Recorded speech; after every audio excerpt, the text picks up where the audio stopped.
Coucou, je vous retrouve pour un nouveau vlog et je vais commencer ce vlog avec ma lecture en cours qui est donc Jacaranda de Gaël Faye. Ce livre est donc publié chez Grasset, je suis à plus ou moins la moitié. Ce roman va parler du Rwanda et du génocide qui a eu lieu en 1994. C'est une partie de l'histoire, en tout cas de l'actualité que je ne connais pas bien parce qu'en 1994 j'étais assez petite, j'avais 7 ans. Et à la maison on parlait pas de ça. Voilà, moi mes parents me montraient pas ce genre d'images à la télé. Je sais que mon papa regardait le journal le soir, mais j'ai pas eu le souvenir de voir des images vraiment atroces. Donc du coup moi ça m'est passé un petit peu au-dessus. Je pense que quand j'étais en rénové, je devais peut-être avoir 15-16 ans, il me semble qu'on en a parlé à l'école et que quelqu'un est venu témoigner, une survivante du génocide. J'ai un vague souvenir, mais bon, ça remonte à il y a 20 ans. Du coup, c'est vraiment un souvenir et je suis pas trop sûre à 100% que c'était de ce génocide-là dont elle était venue parler. Donc c'est vraiment très vague dans ma tête. Ici on va suivre Milan, donc on commence l'histoire quand il a 12 ans. Milan est un petit garçon français, sa maman est rwandaise et son papa est français. Il ne connaît rien de son histoire liée au Rwanda, donc sa maman n'a jamais parlé de son pays, n'a jamais parlé de sa famille. Vraiment ce petit garçon est purement français et il ne connaît pas du tout ses origines du côté de la maman. Et puis un jour, donc quand il a 12 ans, il y a un petit garçon qui débarque chez lui, un petit garçon du même âge, mais qui fait beaucoup plus jeune que donc Milan. Sa maman lui dit que c'est son neveu et que il va vivre avec eux. Et ce petit garçon, Claude, a une blessure extrêmement grave à la tête qui a été causée au Rwanda. Et donc ça se passe pendant le génocide. Et puis ce petit garçon, il va rester quelques semaines, pas longtemps du tout, dans la famille, donc auprès de Milan, et puis il va repartir au Rwanda parce que on a retrouvé de la famille à lui là-bas. Tout ça est très flou. Et puis quand Milan a 16 ans, ses parents divorcent et sa maman décide de repartir quelques semaines au Rwanda. Et Milan va l'accompagner. Milan ne connaît rien à ce pays, il ne savait même pas que sa maman avait encore de la famille là-bas. Vraiment, il vivait dans le flou. Moi, je trouve ça assez dingue que, en tant que parent, tu ne donnes pas d'infos comme ça à tes enfants sur leurs origines. Quand il se rend au Rwanda, c'est en 1998 et je pense que clairement l'époque était pas la même. Maintenant, je crois qu'on discute beaucoup plus avec nos enfants parce qu'on sait l'importance de connaître ses origines, de savoir d'où on vient. Qui sont les membres de notre famille. Peut-être qu'à l'époque ça se faisait beaucoup moins, je sais pas. Mais en tout cas voilà, il va débarquer au Rwanda avec sa maman. Et en plus sa maman va le planter là quoi, elle va le foutre chez sa mère, donc chez la grand-mère de Milan. Il va retrouver Claude et puis la mère va partir dans une autre ville parce qu'elle doit régler de la paperasse.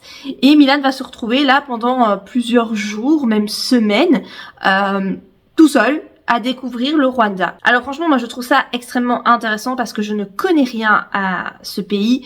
Je connais pas grand chose en fait sur l'Afrique. C'est vrai que je l'avais dit dans mon vlog précédent, mais c'est pas un continent qui m'attire de par son histoire, de par les pays, le climat. En fait, il y a vraiment rien qui m'attire là-bas.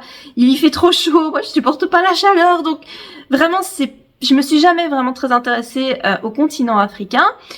Et du coup, en fait, là, je trouve ça intéressant d'en apprendre un peu plus sur le Rwanda, sur ce qui s'est passé, en tout cas. On fait des bonds aussi dans le temps. Là, par exemple, donc on commence en 1994, et là, je suis en 2010.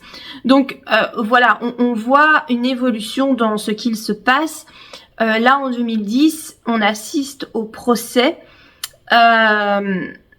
qui ont lieu donc par rapport à ceux qui ont fait le génocide, par rapport aux meurtriers. Donc là je suis en plein dans ces procès-là. Et clairement, voilà, c'est abominable ce qui s'est passé à ce moment-là. Mais franchement, enfin, je pense, j'ai vraiment des souvenirs par rapport à ça d'une dame qui était venue en parler et il me semble que c'était avec les deux peuples, les Tutsis et les Hutus, je crois que c'est Hutu le nom. Et je trouve ça intéressant là d'en apprendre un petit peu plus, même des années plus tard. L'histoire c'est important et toutes les notions d'histoire sont bonnes à prendre. Donc voilà où j'en suis. Pour le moment j'aime bien ma lecture et je la continue avec grand plaisir. Donc voilà par rapport à cette ouverture de vlog, je vous retrouve plus tard avec la suite de mes chroniques de livres.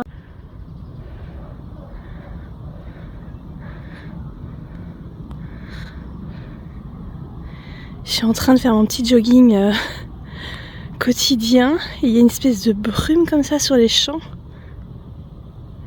Franchement, on se croirait dans Silent Hill. À tout moment, je m'attends à ce qu'il y ait des zombies qui sortent. Vous voyez les chevaux là, ils sont complètement engloutis par la brume. C'est vraiment spécial. Et coucou, je reviens avec mon avis sur ce roman, donc Jacaranda de Gaël Faye. Je l'ai terminé aujourd'hui et vraiment c'était une très très bonne lecture. Alors hyper dure. Disons que la première moitié, franchement, je sais pas que c'était pas dur, mais ça allait.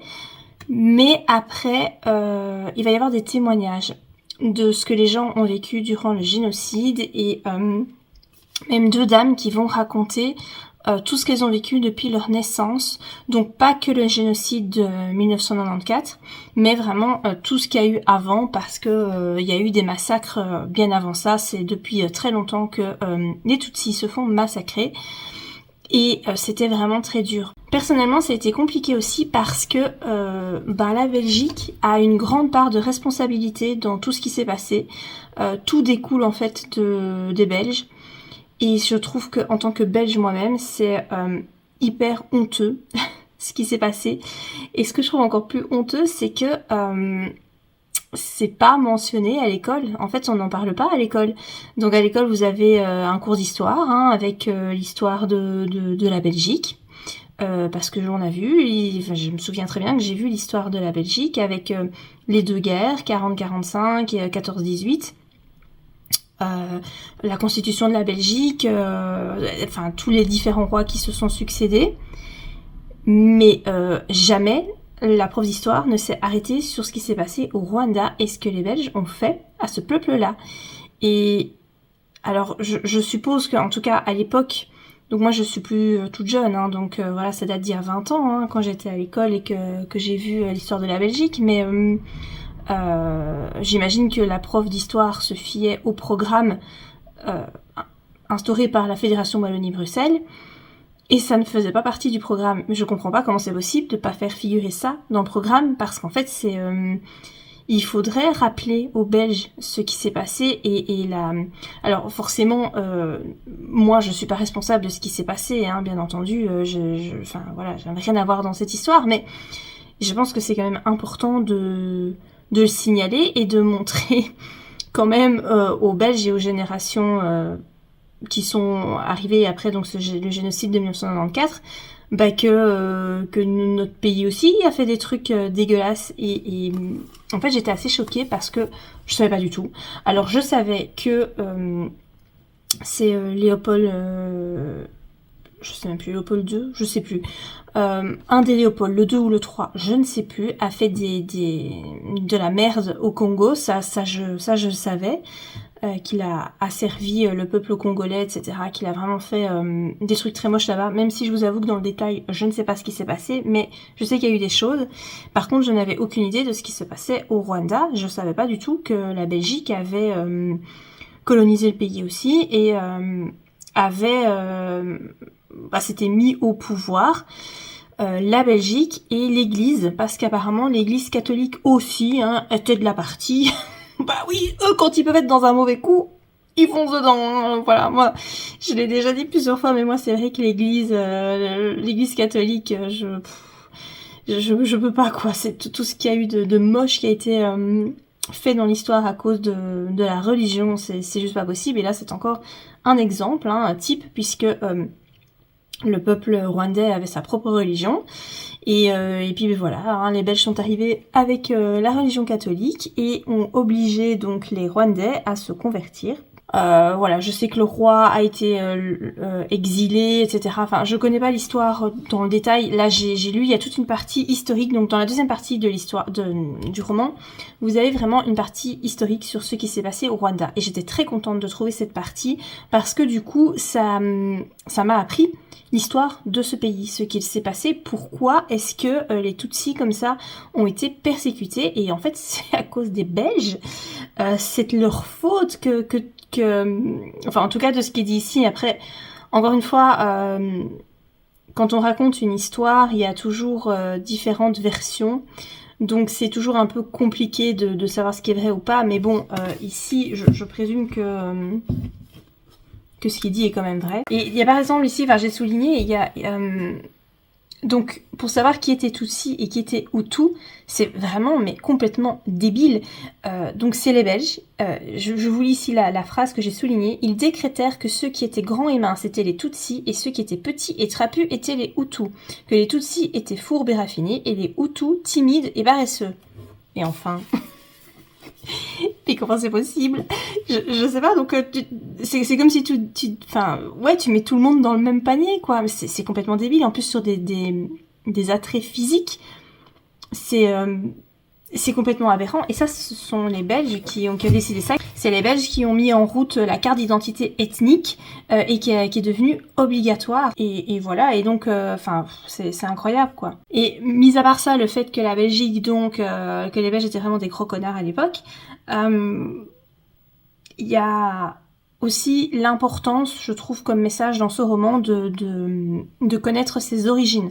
Parce qu'ici, donc, c'est un petit garçon, enfin, qui devient homme, hein, mais on le connaît quand il est petit garçon, qu'il a 12 ans, Milan, qui a donc une maman rwandaise et un papa français, et il ne connaît rien de son pays. Et en fait, ici, il y a une phrase que j'ai soulignée aussi. Donc, Milan, c'est lui qui raconte l'histoire, et donc il dit... il parle de quelqu'un de sa famille, il dit « Elle m'aura enseigné que l'on ne peut pas comprendre qui on est si l'on ne sait pas d'où l'on vient. » Et je pense que c'est extrêmement vrai.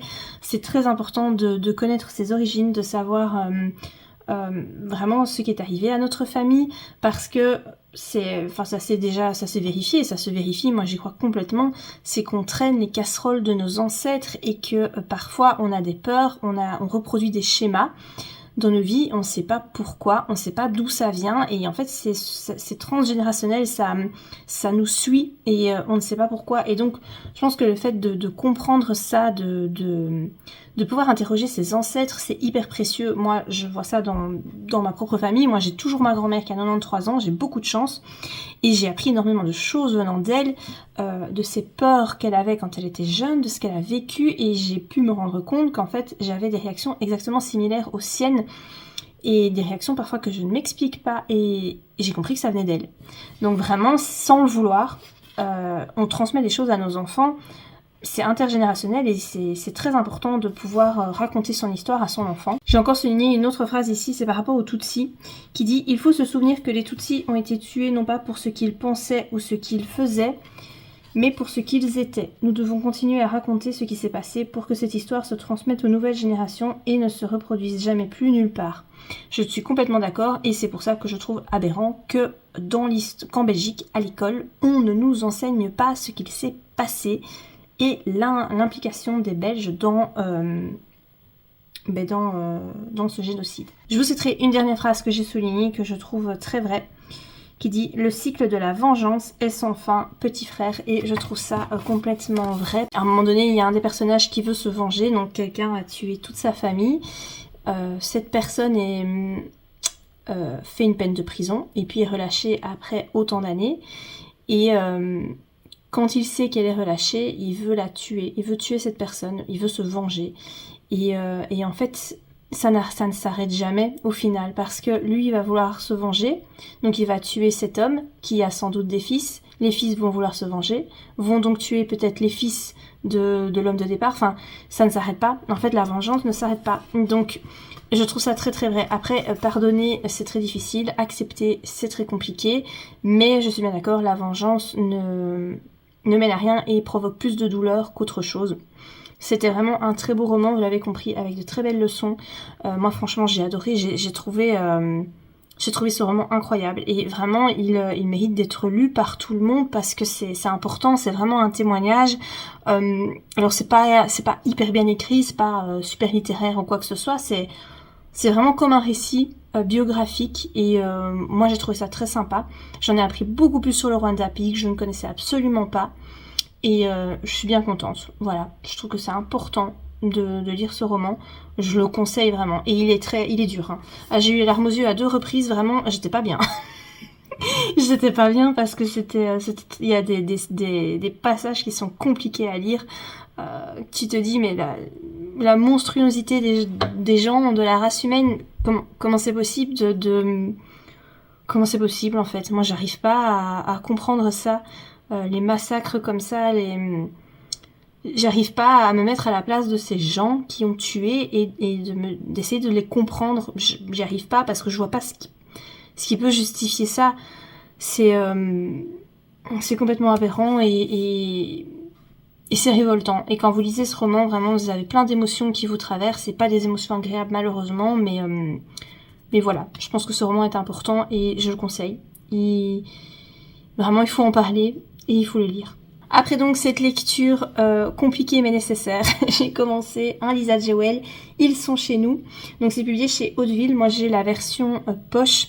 Lisa Jewell, ça fonctionne toujours très bien. Ah j'adore. Je suis déjà à la moitié et vraiment ce roman est génial.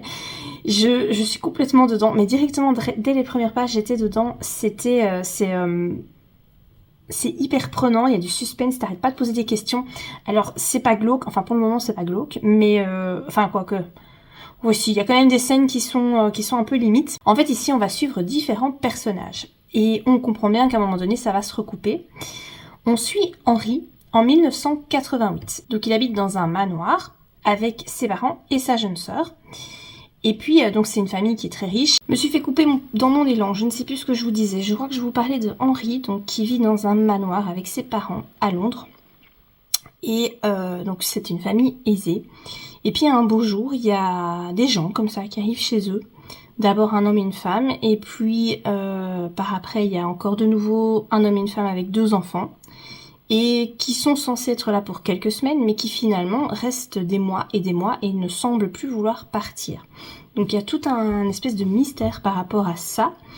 Et puis on va suivre également Lucie, qui vit en France avec ses 2 enfants, qui est dans une situation extrêmement précaire. Elle est sans domicile, elle gagne pas d'argent, vraiment elle galère. Elle est divorcée. Et on comprend assez vite que son ex-mari, le papa du petit garçon, donc du plus âgé des 2 enfants, est un gros pourri. C'est un homme très violent qui la maltraitait, qui lui a fait subir vraiment des atrocités. Mais elle se retrouve dans l'obligation d'aller lui demander de l'argent parce qu'elle est tellement en galère que voilà. Donc ça c'est Lucie. Et puis on suit Libby, donc ça c'est de nos jours, qui a 25 ans et qui hérite du manoir du petit garçon Henri qu'on suit en 1988. Et elle comprend pas pourquoi elle hérite de ce manoir. Et donc il y a un espèce de mystère qui tourne autour de ce manoir, puisque dans le passé, on a retrouvé 3 cadavres dans la maison et un petit bébé de 10 mois, seul à l'étage dans son berceau. Il se trouve que Libby est ce bébé. Et que les 3 cadavres, il y en a un, on ne sait pas qui c'est, et les 2 autres, on sait que ce sont ses parents biologiques et donc les propriétaires du manoir. Donc voilà, on suit différents personnages, on sait qu'ils vont tous à un moment donné interagir les uns avec les autres, mais il y a beaucoup de mystères, c'est très très chouette. Vraiment, c'est toutes ces différentes vies. Donc Lucie avec son ex-mari qui est violent et qu'elle est encore obligée de côtoyer parce que vraiment elle est en galère. Libby qui essaie d'en savoir plus sur ce manoir qui est resté à l'abandon, donc qui est très lugubre. Et puis Henri, que c'est le seul personnage qu'on suit dans le passé et qui nous permet de comprendre ce qui se passe dans ce manoir. Et de voir ce qu'il va se passer, puisqu'à un moment donné, j'imagine qu'on va en arriver au moment où les parents vont mourir. Voilà, c'est très chouette, c'est très prenant, c'est bien écrit, enfin en tout cas bien traduit. C'est, je crois, mon 3e Lisa Jewell, je pense que c'est le 3e. Et franchement, je suis happée, tout autant qu'avec les 2 premiers romans que j'ai lus de l'autrice. Je vous conseille vraiment cette autrice, elle est vraiment très très chouette. En fait, elle se qualifie, elle écrit du roman noir féminin. Voilà, donc c'est pas du policier, c'est pas des thrillers, c'est roman noir féminin. Je pense que ça peut assez bien lui correspondre effectivement. Donc voilà, je vous en reparlerai quand je serai plus loin dans ma lecture. Je vais juste vous lire une petite citation que j'ai relevée parce qu'elle m'a fait vraiment sourire. Tous les hommes sont faibles, c'est pour ça que le monde est sans dessus dessous. Trop faible pour aimer vraiment, trop faible pour reconnaître leurs torts. La faiblesse des hommes était la cause de tous les maux de notre univers. Disais ce genre de phrase hyper féministe, mais que moi j'aime bien. Et je dois dire que je suis assez d'accord, même si il faut pas mettre tous les hommes dans le même sac, évidemment. mais quand même, je dois dire que je suis assez d'accord avec cette citation, et voilà, j'ai souligné parce qu'elle m'a fait gentiment sourire. Donc voilà par rapport à ma lecture en cours, dont je vous reparle tout bientôt. Ça y est, j'ai terminé le Lisa Jewell. Ils sont chez nous. Donc c'est un roman publié chez Hauteville, Hauteville Suspense. Il s'agit d'un roman thriller policier, je sais pas trop. Il le qualifie ici de roman noir féminin et je pense que cette appellation est plutôt bonne. J'ai bien aimé ce livre, j'ai bien aimé l'histoire dans sa globalité, j'ai bien aimé le dénouement, c'était vraiment très rythmé. Il y avait du suspense, vraiment je l'ai pas lâché, j'avais envie de connaître le dénouement de l'histoire. Alors bien que il n'y ait pas de description de meurtre, etc. C'est quand même très malsain comme histoire. C'est malsain, c'est malaisant, l'ambiance est assez lourde. Il se passe des trucs dans l'histoire vraiment pas... Ouais, vraiment malsain. Je crois que c'est le terme approprié, c'est malsain. Donc ne vous dites pas que c'est une petite histoire toute mignonnette ou en tout cas très édulcorée. Parce que bien qu'il n'y ait pas de gros meurtres sanglants, il y a quand même une aura, une ambiance très malaisante et très écœurante à certains moments. Ici on retrouve une ambiance relativement anglaise puisque l'histoire se déroule en partie dans un manoir anglais. Manoir c'est peut-être un vite dit, c'est plus une grosse maison chic qu'un manoir. On suit plusieurs personnages, donc Lucie, Libby et Henri sur 2 temporalités. Donc Henri, on le suit dans le passé, tandis que Libby et Lucie, on les suit dans le présent.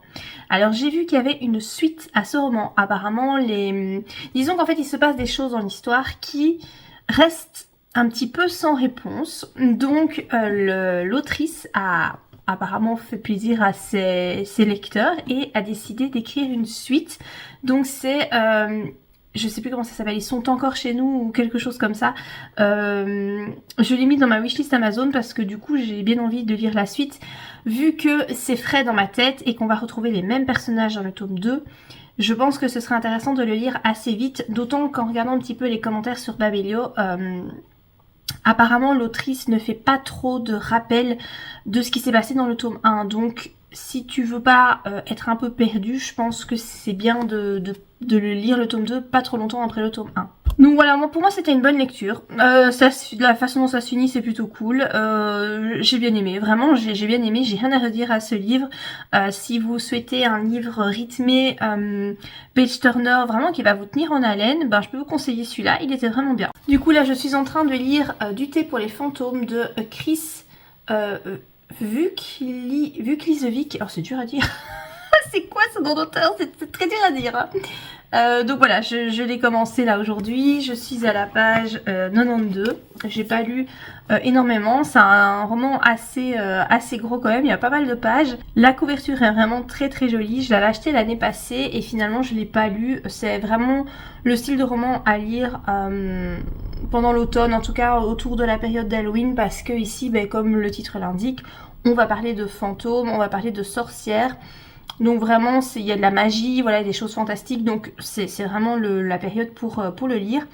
Il a reçu énormément de bons avis, c'est pour ça que je l'avais acheté parce que vraiment j'étais très intriguée. Entre temps, il est sorti en format relié avec un jaspage et tout, vraiment très très beau. Bon voilà, moi je l'avais acheté l'année passée, j'aurais dû attendre au final, j'aurais eu la plus jolie version, mais bon tant pis, c'est un détail. Pour l'instant je peux pas encore dire si j'aime ou pas, c'est très spécial. La façon dont c'est écrit, c'est très... le style est particulier, c'est quand même assez littéraire, mais pas trop pompeux. Je sais pas trop en fait ce que j'en pense. Par rapport à l'histoire non plus, j'ai du mal à comprendre où on va. J'ai du mal à cerner les 2 héroïnes, donc qui sont deux sorcières. On va suivre en fait ici des jumelles, Félicie et Agonie. Félicie était très attendue, mais Agonie pas du tout. Quand la mère a appris qu'il y avait 2 bébés, elle était pas contente, elle voulait pas de la deuxième. Donc clairement elle a rejeté sa fille dès le début. Et voilà, il y a plein de choses bizarres qui tournent autour de ces jumelles, puisque Agonie par exemple est venue au monde avec une dent.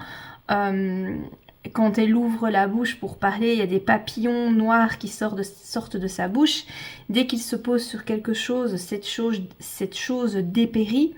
Donc voilà, il y a toute une histoire, vraiment des choses bizarres qui tournent autour de ces deux filles. Par rapport à Félicie, en fait, elle arrive à parler avec les fantômes grâce au thé. Donc voilà, roman très particulier dont je ne sais pas encore trop quoi penser pour le moment. Je ne peux pas dire que j'aime bien, je ne dis pas non plus que je n'aime pas. J'attends de voir. En tout cas, c'est clair que c'est pas hyper rythmé.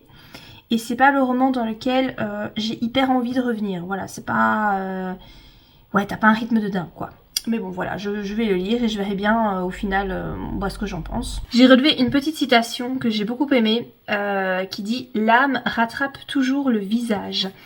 Et j'ai bien aimé retrouver cette citation parce que c'est clairement quelque chose que je pense...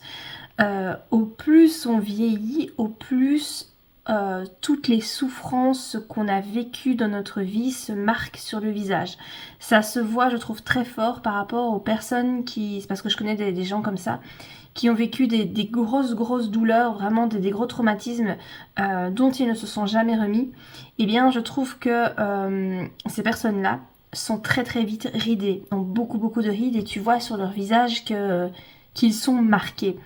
Et je trouve aussi que ce que tu es à l'intérieur de toi-même se retranscrit très fort sur ton physique, alors sur le visage ou même sur le corps dans son entièreté, en fonction des caractéristiques qui te composent. Si tu es généreux, si tu es avare, si tu es...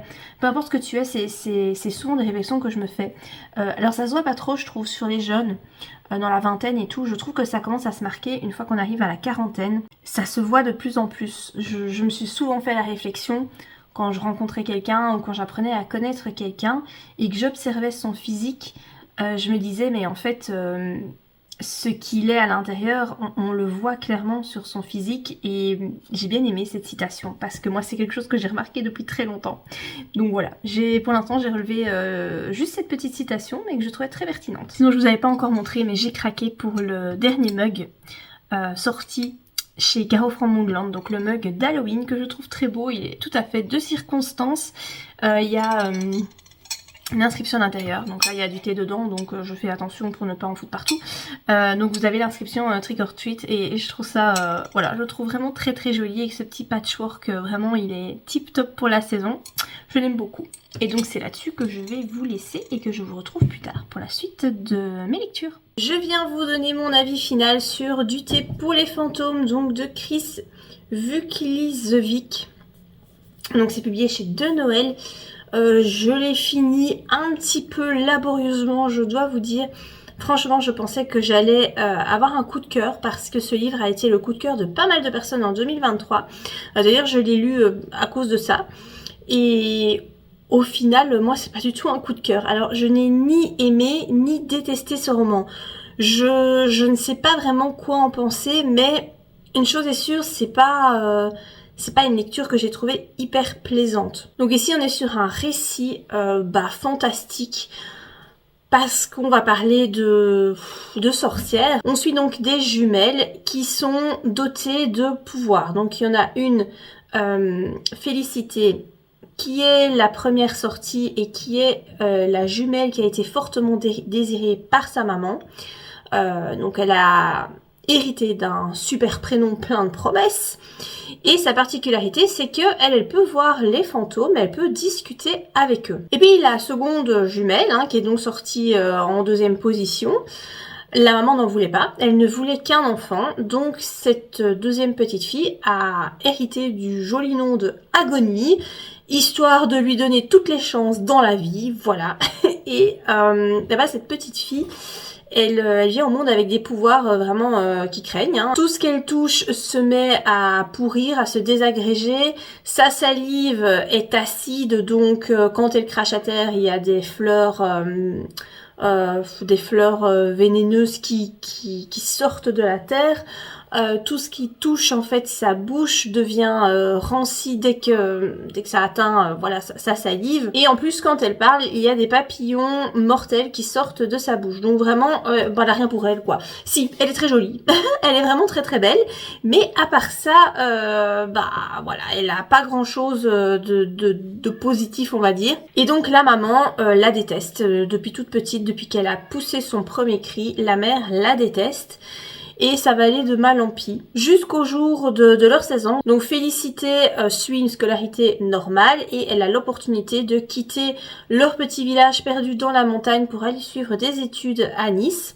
Donc elle laisse sa mère et Agonie toutes les deux, donc on peut se douter que ça va pas très bien se passer.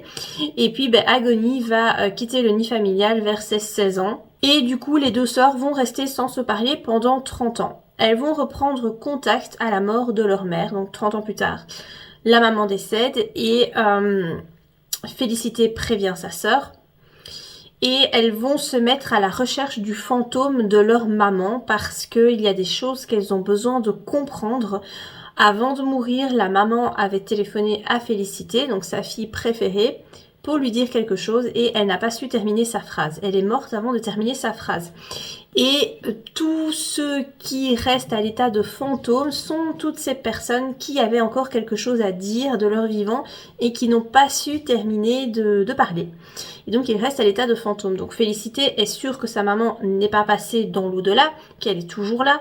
Et puis Agonie, elle a des questions à poser à sa maman en lien avec évidemment tout ce qu'elle a pu vivre dans l'enfance, puisque c'est vraiment une petite fille qui a été rejetée. Et donc en fait l'histoire c'est ça, c'est la quête de cette maman, donc essayer de retrouver son fantôme, essayer de comprendre qui elle était, parce qu'elles vont découvrir de lourds secrets sur leur famille, des choses dont elles ne se doutaient absolument pas.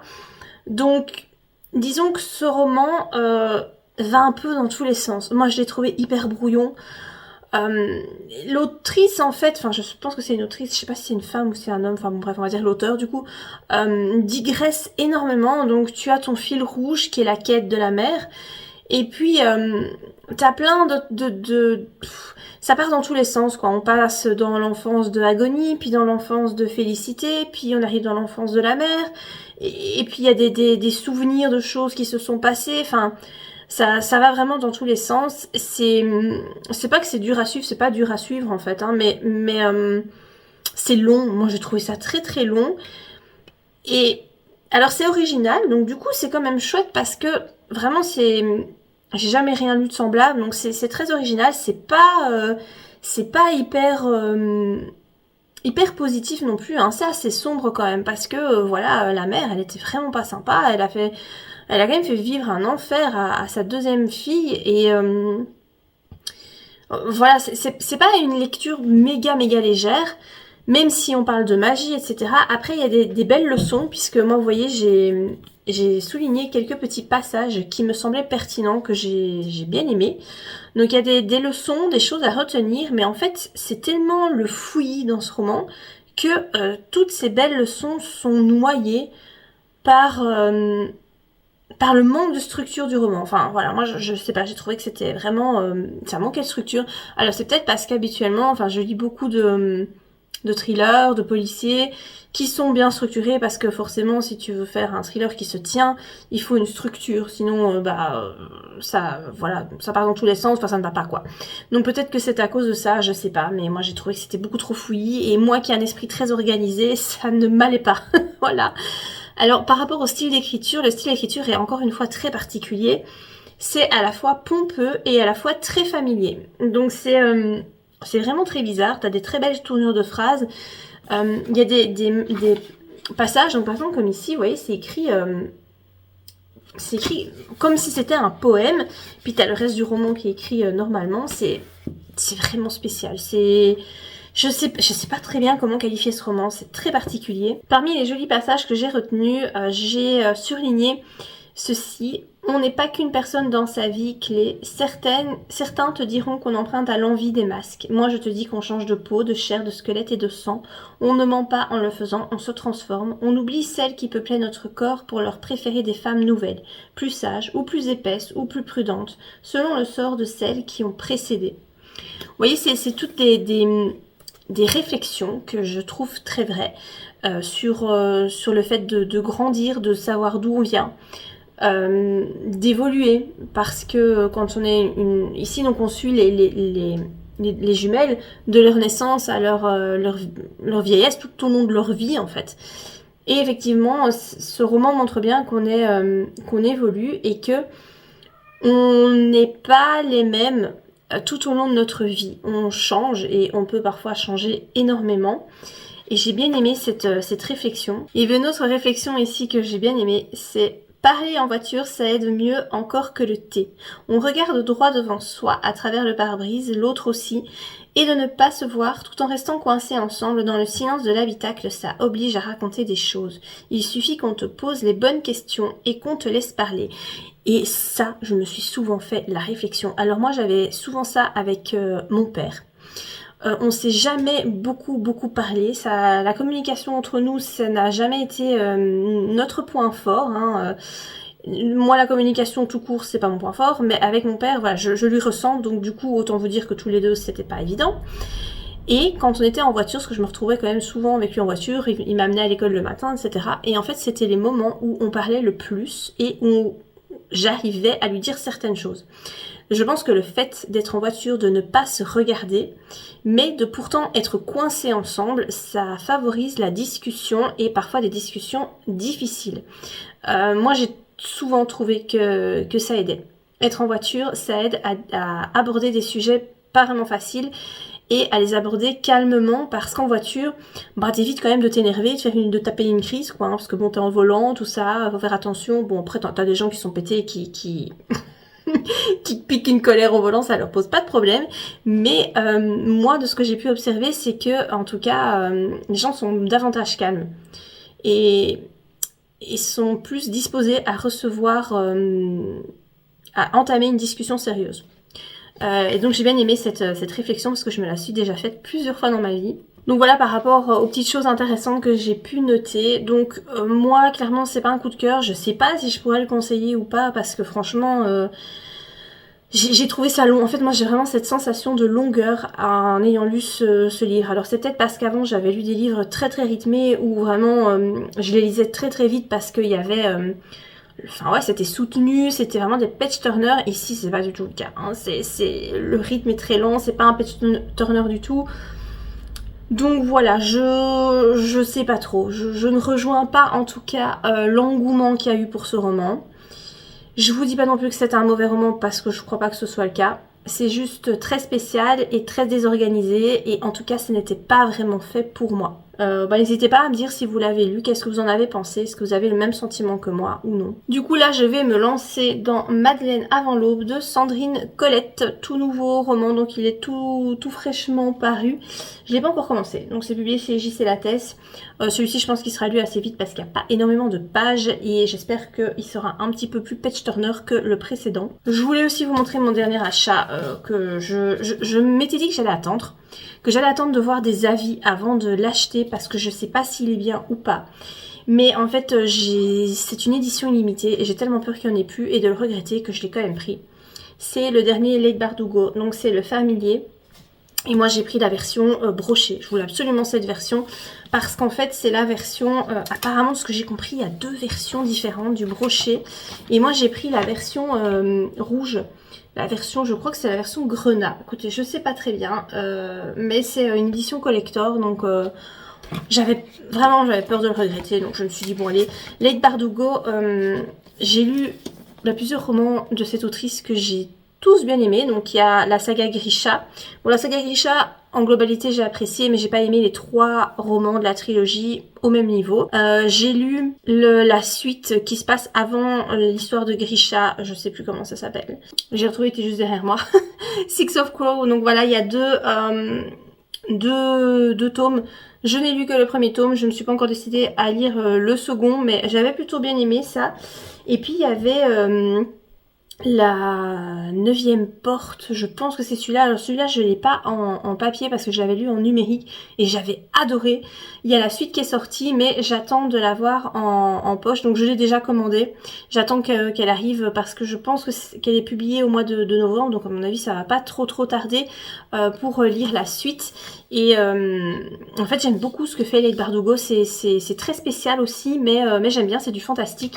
Et donc du coup j'ai pris celui-ci qui mêle apparemment un petit peu, enfin c'est un peu historique, mais historique fantastique. Je sais pas trop, mais ça me disait bien, donc du coup j'ai pris cette superbe édition.